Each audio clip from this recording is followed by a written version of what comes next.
வணக்கம் friends, welcome to nandini.com. நம்ம இப்போ சுவையான மிளகு ரசம் எப்படி வைக்கிறதுன்னு பார்க்க போகிறோம். 2 ஸ்பூன் ஆயில் விட்டு ஆயில் ஹீட் ஆனோடனே கடுகு, உளுத்தம்பருப்பு, பெருங்காயம் போட்டு தாளிச்சுக்கலாம். பெருங்காயம் பொரிஞ்சு வந்த உடனே கருவேப்பிலை சேர்த்துக்கலாம்.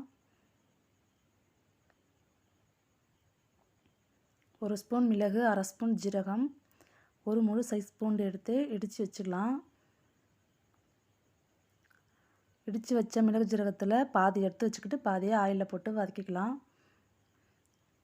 தக்காளியும் பச்சை மிளகாயும் சேர்த்து உரலில் பூண்டு இடிக்கிற உரலில் இடித்து வச்சுருக்கேன். அதுலேயும் பாதி எடுத்து வச்சுக்கிட்டு பாதி இதில் சேர்த்து வதக்கிடலாம்.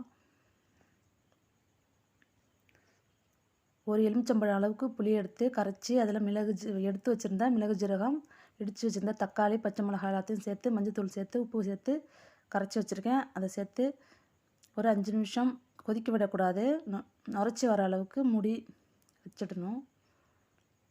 லைட்டாக பபிள்ஸ் வந்துருச்சு பாருங்கள்.